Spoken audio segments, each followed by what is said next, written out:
कृतज्ञता, आभार, धैर्य और अपने विचार, ये हमारे पास कुछ ऐसे शस्त्र हैं जिनका इस्तेमाल करके हम अपनी लाइफ को जब चाहें अच्छा बना सकते हैं। जिसके पास धैर्य है ना, वो इस दुनिया में कुछ भी हासिल कर सकता है। जिसके पास ग्रैटिट्यूड है, वो इस दुनिया में कुछ भी हासिल कर सकता है। जिसके विचार पॉजिटिव हैं, जो हमेशा दूसरे व्यक्ति के प्रति आभार व्यक्त रहता है, तो वो इस दुनिया में कुछ भी पा सकता है। भले ही कोई इंसान आपको छोड़कर क्यों ना चला गया हो, भले ही उस इंसान ने धोखा क्यों ना दे दिया हो। दोस्तों, हमारे जीवन में लोगों का आना जाना लगा रहता है। ये भी हमारे कुछ कर्माज होते हैं, इस वजह से लोग हमसे जुड़ते हैं, अपना कर्मा हम लोगों के साथ में निभाते हैं। और जैसे उनके कर्म हमारे साथ में ख़त्म हो जाते हैं, तो वो इंसान हमसे दूर हो जाते हैं। अब उनसे या तो अच्छा वाला फीलिंग मिलेगी हमें, या बुरी वाली। अगर बुरी वाली फीलिंग मिल रही है, आप उस इंसान की वजह से तड़प रहे हैं, रो रहे हैं ना, तो याद रखिए कि ये आपका कार्मिक था। यानी कि आपका और इसका एक कार्मिक बंधन था, जिस वजह से इस इंसान ने आपको तकलीफ़ दी, जिस वजह से आप थोड़े से परेशान हो गए।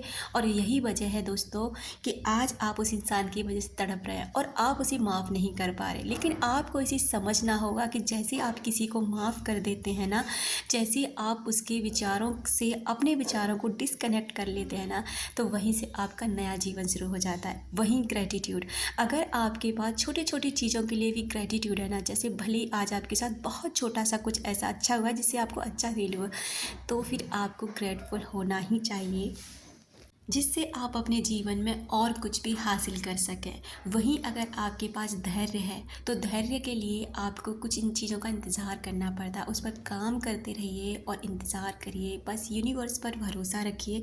आप देखेंगे कि वो चीज़ें आपसे जुड़ने लग जाएंगी। दोस्तों, हमारे विचार एक दूसरे के प्रति जाते हैं, मिलते हैं, और हमारे जैसे भी विचार उस व्यक्ति के लिए होते हैं, वही विचार हम हमारे पास लौट कर आते हैं। यानी हम जो दूसरों को दे रहे होते हैं ना, वही हमारे पास खुद लौट कर आता है। अब चाहे आप किसी के प्रति अच्छा सोच रहे हैं, बुरा सोच रहे हैं, उसके लिए ईर्ष्या रखते हैं या कुछ भी ऐसा रखते हैं, वो आपको ही रिफ्लेक्ट करेगी। उस व्यक्ति पर इसका कोई प्रभाव नहीं पड़ेगा, क्योंकि जो आप दूसरों को देते हैं वो आप तक लौट कर आता है। यही लॉ ऑफ अट्रैक्शन है, और यही लॉ ऑफ कर्मा, और यही लॉ ऑफ एनर्जी। जैसे आप इस एनर्जीज़ को समझ जाते हैं, इस एनर्जी से जुड़ जाते हैं, तो उसी दिन से क्या होता है ना कि आप आभार की, आप धैर्य की, आप ग्रैटिट्यूड की, आप अपनी पॉजिटिव थॉट्स की कीमत समझ जाते हैं कि ये कितने ज़्यादा पावरफुल हैं, और इनसे हम अपना जीवन जब चाहे बदल सकते हैं। दूसरों के प्रति हम इतने ज़्यादा उनके प्यार में पड़ जाते हैं, उनसे इतने ज़्यादा कनेक्टेड हो जाते हैं कि अपनी सेल्फ रिस्पेक्ट, अपना जीवन, अपने दोस्त, अपने माता पिता, सबको अपनी ज़िंदगी से ना अलग कर देते हैं।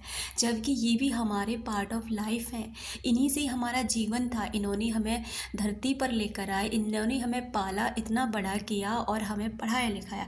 लेकिन आज हम एक इंसान की वजह से ना इनके ऊपर फटकार लगाते हैं, इनसे अच्छे से बात नहीं करते, क्योंकि हमें वो इंसान चाहिए, क्योंकि वो इंसान छोड़ के चला गया। ऐसा बिल्कुल भी ना करें।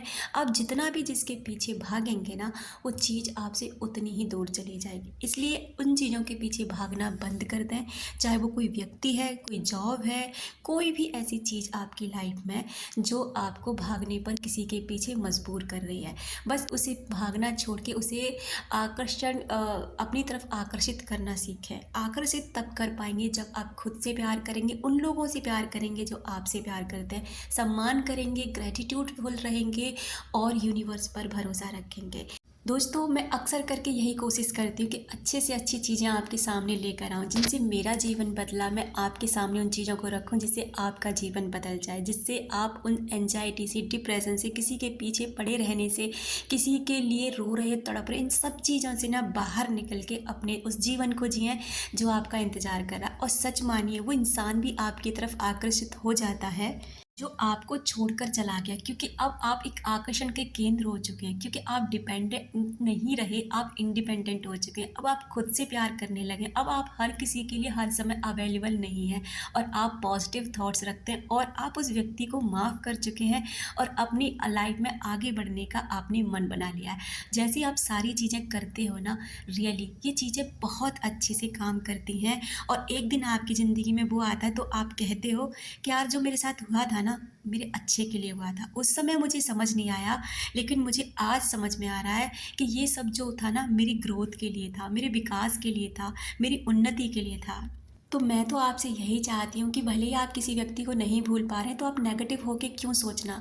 आप पॉजिटिव होके भी तो सोच सकते हैं ना उसके बारे में। उसके साथ जो अच्छे पल थे, उस व्यक्ति ने आपके साथ कुछ तो अच्छा किया होगा ना, कुछ तो उसके अंदर क्वालिटी हुई। आप उन चीज़ों को क्यों नहीं सोचते? अब उसने जो गलत किया है उसको ही क्यों सोचते हैं? अगर आप गलत को सोचते हैं ना, तो गलत ही अपनी लाइफ में अट्रैक्ट कर रहे हो। आप नहीं जानते, यूनिवर्स को कोई फ़र्क नहीं पड़ता आप क्या सोचते हैं, फ़र्क पड़ता है कि आप कैसे सोचते हैं, क्या फ़ील करते हैं। तो वही चीज़ रखनी है। अगर आपको अपनी लाइफ में सब कुछ अच्छा चाहिए तो फीलिंग अच्छी रखना शुरू कर दीजिए। अगर आप चाहते हैं कि आपकी सब हर चीज़ अट्रैक्ट होने लग जाए, जो भी आप चाहते हैं, तो आप अट्रैक्शन का केंद्र बन जाइए। और वो तब होगा जब आप खुद पर ध्यान देंगे, खुद से प्यार करेंगे, मेडिटेशन करेंगे, दिमाग को शांत रखेंगे और अपने पॉजिटिव थॉट्स पर काम करेंगे। और किसी भी व्यक्ति के प्रति ना तो कोई नकारात्मक ऊर्जा सेंड करेंगे और ना ही किसी व्यक्ति के प्रति नफरत पालेंगे। तो आप एक ऊर्जा का केंद्र हो जाते हैं जिसकी तरफ हर कोई अट्रैक्ट होने लगता है। तो दोस्तों, जीवन आपका है, आपको इसको संभालना है। एक व्यक्ति के पीछे बर्बाद कर लेना है या ढेर सारे लोगों के लिए एक इंस्पिरेशन का काम करना है। Thank you so much.